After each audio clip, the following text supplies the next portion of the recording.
వర్షం పడుతుంది లక్ష్మి. నా దగ్గర పడితే పడిందిలే వసు. అసలు నువ్వు దగ్గరికి రమ్మంటమే నాకు విచిత్రంగా ఉంది. ఈ ఛాన్స్ చచ్చినా వదలను. కాళ్ళతోనైనా కరుణించావా ప్రియా? ఓన్లీ ఇలానే అడ్జస్ట్ అయిపోతా. ఇదేంటి సోద్యం, వీళ్ళు ముగ్గురు ఇక్కడికి వచ్చి తొంగున్నారంటే? చంద్రశేఖరం బాబు,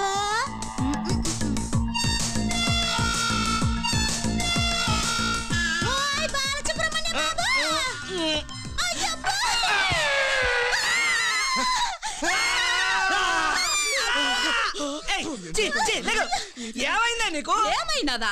ఇంకాసేపు ఉంటే ఈ కామేశ్వర చీర లాగేసేవాడు. లాగేసి ఏం చేస్తాడు? శుభ్రంగా ఉతికి తీసుకొచ్చి నీకే ఇచ్చిండు. చాలని ఎటకారా?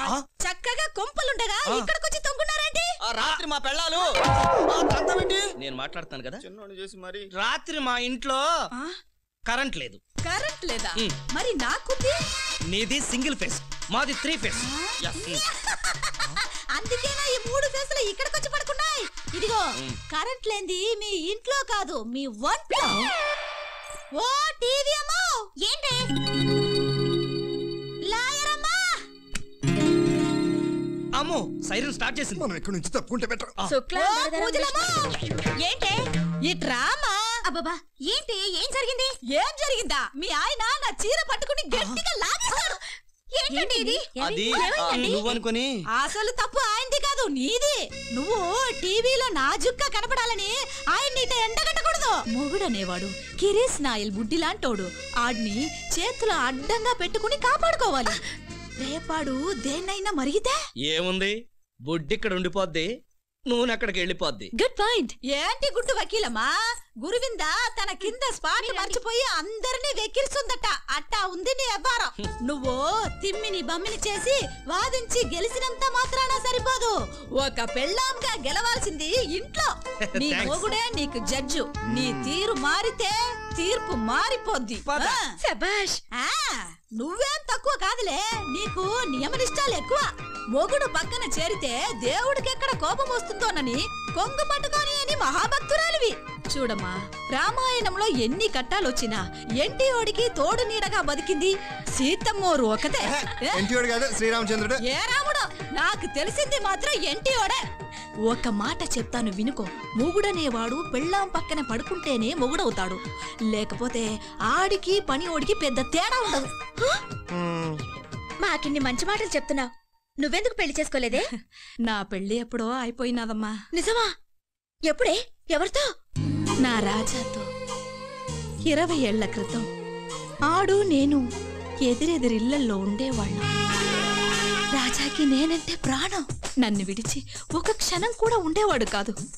ఓసారి నాకు జ్వరం వస్తే నేను గుడిదాకా నడవలేనని ఆ దేవుణ్ణే నా కాడికి తెచ్చాడు. ఎవరి పాపిష్టి కళ్ళు మాపై పడ్డాయో బంగారం లాంటి నా రాజా నాకు దూరమయ్యాడు. ఆ రోజు నుంచి నా రాజా తిరిగి వస్తాడు, నన్ను తన దానిగా చేసుకుంటాడని ఇన్నాళ్ళు ఎంతో ఆశగా ఎదురు చూస్తున్నాను. చూడు లక్ష్మమ్మ, మొగుడు విలువ అతను లేనప్పుడే తెలుస్తుంది. అందుకే భర్తని ఆదరించి సంతోషంగా కలిసి మెలిసి ఉండండి. నువ్వింతే. నా పాలిటి ధనలక్ష్మిల్లారా, తినండి తినండి, బాగా తినండి. కడుపు నిండా తిని బిందెలు బిందెలు పాలివ్వండి. ఇదేంటి పార్వతి, గేదెల కలజోళ్ళు పెట్టావు? ఈ మధ్య ఆటికి మరీ టెక్ ఎక్కువైపోయినది బాబు. పచ్చగడ్డేస్తే గాని పాలివ్వమని స్ట్రైక్ చేస్తున్నాయి. ఈ పట్నంలో పచ్చగడ్డ ఎక్కడ దొరుకుతుంది? అందుకే పచ్చకళ్ళ జోళ్ళెట్టి ఎండుగట్టి పడేసా. అమ్మా, నువ్వు మామూలు పార్వతివి కాదు, ఫిట్టింగ్ పార్వతివి. నీ అవిడియా సూపర్. థాంక్స్. పార్వతి నాకు కలజోడివా? నీకెందుకో? మా ఆవిడని లైన్ లో పెట్టుకుందామని. మరి అందుకే నీకింకా శోభన కాలేదు. సూపర్ ఐడియాతో గేదెల లెట్ట నేను లైన్ లో పెట్టాను, అలాగే సూపర్ గా నడుచుకుని మీరు మీ పిల్లల్ని లైన్ లో పెట్టచ్చు. ఎట్టా? వాళ్ళని ఎప్పుడు వంటింటి కుందలిలా ఇంట్లోనే ఉంచకుండా అలా బయటికి తీసుకెళ్లి సినిమాలు, షికారులు, షాపింగ్ లో చేయిస్తే సరే. భలే చెప్పావులే. మాకొచ్చే జీతం ఇంటి బాడుక్కి ఇంటి వాడుక్కే సరిపోవడం లేదు. అవును, నిన్న మా ఆవిడ చేసిన హోమానికి సగం జీతం హరీమంది. ఇంకా ఏం మిగిలిందని సినిమాలకి షికార్లకి తీసుకెళ్ళమంటావు? యా నన్ను అడిగితే నేను ఇవ్వనా? ఏంటమ్మా నువ్వా వడ్డీతో వాయిద్దామనే? మాయా నీకు అసలు ఇస్తేనే తిరిగి వస్తామని గ్యారంటీ లేదు. సరే సరే ఈసారికి ఇస్తాను.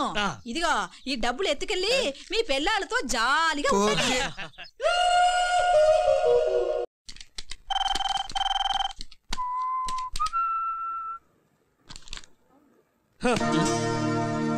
ఏంట్రా లక్ష్మిని అట్ట ఇసిరేస్తావేంటి? మన లక్ష్యం అయితే బాగానే గౌరవించవడం, కష్టం మంది సుఖం లక్కీ గడిది. రేయ్ తప్పురా.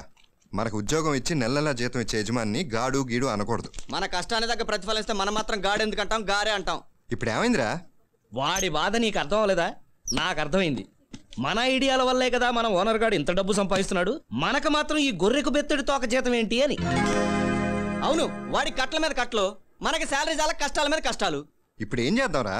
ఏముంది, వాడి దగ్గరికి వెళ్ళి మన జీతాలు పెంచమని నిలదీద్దాం. కరెక్ట్. లేకపోతే ఈ ఫ్యాక్టరీ వదిలేసి వెళ్తామని బెదిరిద్దాం. That's all.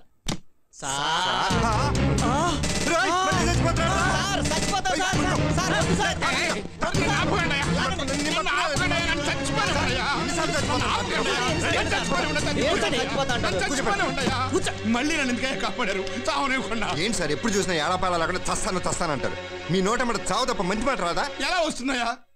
మనిషి జీవితంలో సమస్యలుంటాయి, కానీ నాకు సమస్య జీవితం అయిపోయింది. కనక వర్షం కురిపించే ఐడియాలు చెప్పి మీ కష్టాలన్నీ తెచ్చాం కదా, ఇప్పుడేంటి మళ్ళీ సమస్య? ఒకటా రెండా మూడు.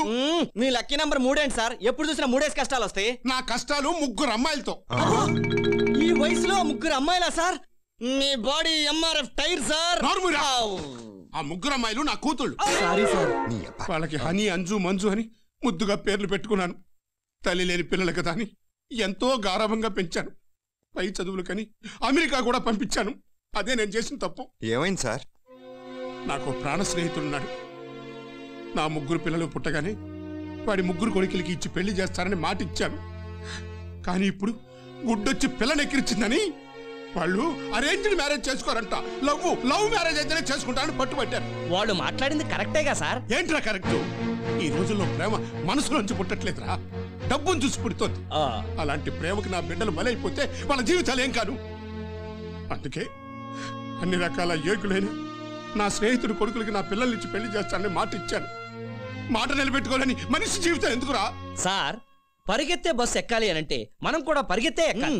ఇప్పుడు నేను బస్సు ఎక్కడం ఎలాగని ఐడియా అడిగానా? అదిగా సార్ వాడు అనేది. వాళ్ళ రూట్ లోనే వెళ్ళి వాళ్ళకి బుద్ధి చెప్పాలని. అదేలాగా? దానికో బ్రహ్మాండమైన ఐడియా చెప్తాంగా.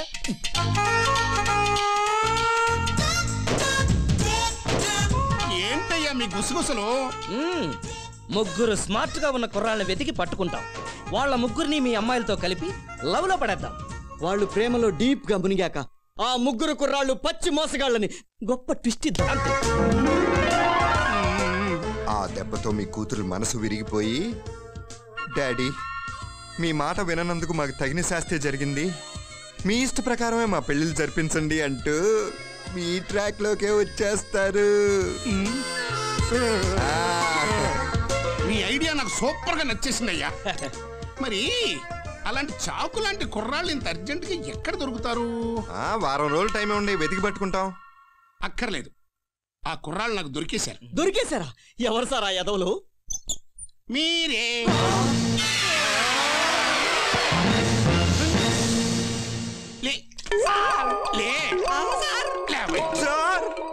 ఆల్రెడీ బాంబులు లాంటి పెళ్ళాలి మా పక్కన ఉన్నారు, మళ్ళీ బాంబే కండి సార్. సార్ నా పెళ్ళం అంటే నాకు ప్రాణం సార్, దానికి నేను అన్యాయం చేయలేను సార్. మీకు దండం పెడతా సార్. మా ఆవిడ ఆల్రెడీ బాలీవుడ్ అంటుంది. ఈ మ్యాటర్ తెలిసిందంటే నన్ను ఫుట్బాల్ అతన్ని హాలీవుడ్ కి షిఫ్ట్ అయిపోతుంది సార్. అసలు మీరే కదంటయ్యా ఇదంతా నాటకం అన్నారు. మీ 3 నేను ఎందుకు సెలెక్ట్ చేసుకున్నాను అనుకున్నారు? మీరు బుద్ధిమంతులు, నా దగ్గర నమ్మకంగా పనిచేస్తున్నారు. పైగా మీ 3కి ఆల్రెడీ పెళ్లిళ్ళు అయిపోయాయి గనక మీరు నా కూతుళ్లతో హద్దు దాటరు అని నా సేఫ్టీ నేను చూసుకోవాలి కదా. నా వల్ల కాదు సార్, నా భార్య అమాయకురాలు, పైగా నాకు 2 పిల్లలు ఉన్నారు. No more discussions. మీరు గనక ఈ మ్యాటర్ లో నో అన్నారంటే మీ 3 ఉద్యోగాలు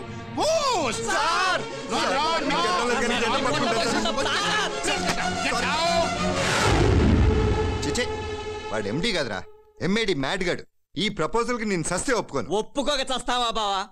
మా ఆవిడ సంపాదించే డబ్బులు దాని మేకప్ కి డ్రెస్సులకే సరిపోవట్లేదు. పైగా నాకున్న ఈ ఉద్యోగం కూడా పోయిందనుకో నన్ను గడ్డి పరకన్నా హీనంగా చూస్తుంది బావా. పైగా మాయావిడుంది. న్యాయం కోసమే పుట్టిన వీరనారీమణి 2 తప్పుడు కేసులు వాదించమంటే వాదించదు. పార్టీల దగ్గర డబ్బులు తీసుకోవే చిల్లర కన్నా పనికొస్తుంది అని అంటే అది తీసుకోదు. చెయ్ మా సంగతి వదిలే.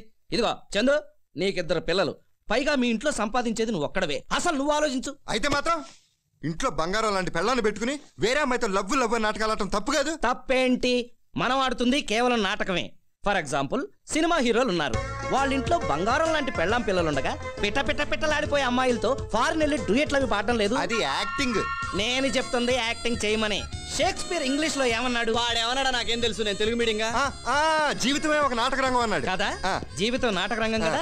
మనం కూడా కేవలం నటన మాత్రమే చేస్తాం, అంతేగాని మన భార్యలకు మనం ద్రోహం చేయాలని అనుకోలేదు, ద్రోహం చెయ్యం. నువ్వేమంటావు? దాని గురించి తీవ్రంగా ఆలోచిస్తున్నా బావా. ఏమని? నేను నటించడం మొదలు పెడుతున్నా కదా, పాప బాలకృష్ణ నాగార్జున వెంకటేష్ పరిస్థితి ఏంటంటావు? నీ అబ్బ నత్తగొల్లొచ్చి తాబేలను వెక్కిరించిందంట. ఏంట్రా ఇంకా ఇక్కడే ఉన్నారు? వాచ్మ్యాన్! సార్ తొందరపడకండి సార్, నేను రెడీ. నేను కూడా రెడీ. మరి అతను ఇతను కూడా రెడీ సార్.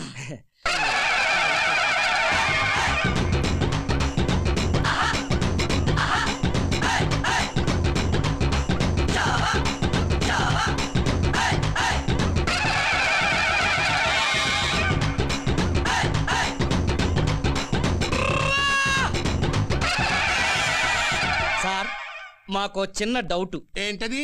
మీ అమ్మాయిలు అమెరికాలో చదువుకున్నారు కదా, వాళ్ళు అందంగా ఉంటారా? వాళ్ళే నా పోలిక కాదు, వాళ్ళ అమ్మ పోలిక. సూపర్ గా ఉంటారు. మరి అంత అందగత్తులు మమ్మల్ని లవ్ చేస్తారంటారా? చస్తే చేయరు. అసలు ఇక్కడి నుంచి మీ గెటప్లే వేర్రా.